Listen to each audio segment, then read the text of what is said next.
Today's story, The Little Christmas Tree by Carl Ruman, illustrated by Ann Moeller.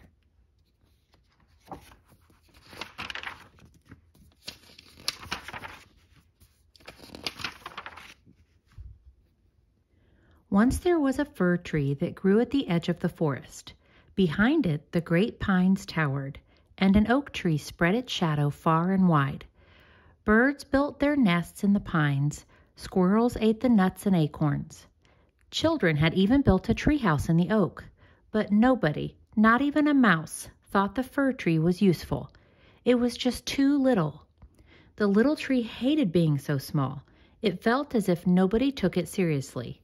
Someday I'll show them, the fir tree thought, but it didn't know how.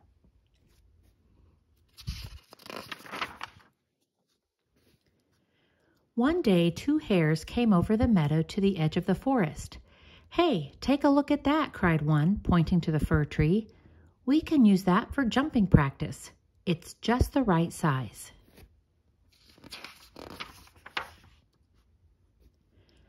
The hare got a running start and took a great leap right over the fir tree. The second hare did the same. The little tree was green with anger, but no matter how high it stretched, it couldn't even reach the hare on their bellies with its needles. "Just you wait," it thought. "Someday I'll show you." It just didn't know how. Another time, a hedgehog came by. She was in a terrible mood.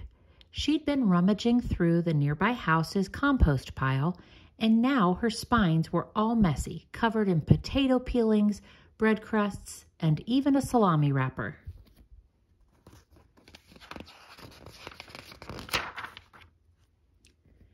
When she saw the fir tree, she exclaimed, "Oh my, that tiny little tree is just the right size." And before the fir tree could pull back its needles, the hedgehog scooted in among its branches and scraped off all the muck. The fir tree trembled with fury. "Just you wait," it thought, wobbling its tender green tip. "Someday all of you will see what I can do." But it still didn't know how.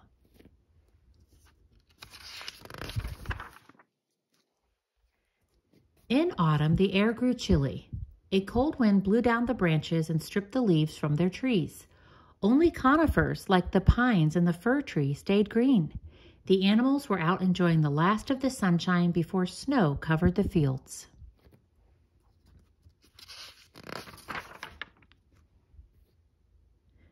And then came winter.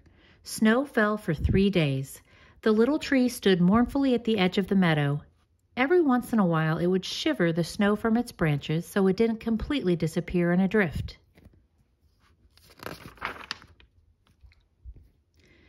One bright morning, the little tree heard the crunch, crunch of footsteps. It was a boy named Peter and his father. They were looking for the perfect tree to cut down and take home for Christmas. Peter ran up to the fir tree. "This one," he cried. "This one here? It's so small," his father said. "Not for me. For me, it's just the right size," said Peter. His father laughed out loud.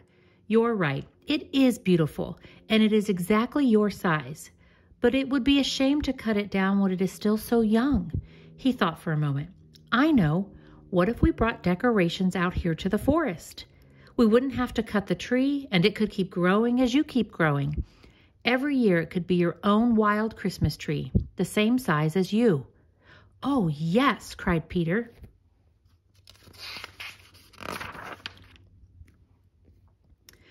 That very afternoon, Peter came back to the forest with his parents.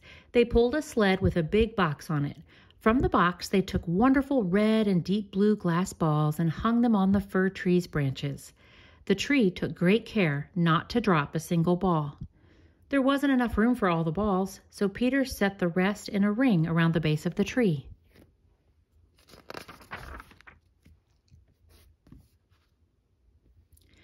Finally, Peter fastened a gold star on the top. The star was quite heavy, but the fir tree was so proud that it didn't bend a bit. "Wonderful," said the father. "Really just the perfect size for you," said the mother. "It's the most beautiful Christmas tree I've ever seen," Peter said. The next day, all the animals came to see the little Christmas tree. They were awed by its beauty. The fir tree knew it had finally shown them that it was indeed just the right size for something truly special.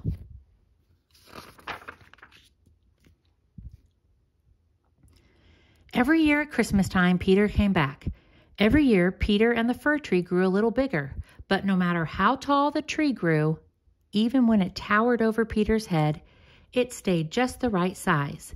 And the fir tree remained the most beautiful Christmas tree for Peter his whole life long.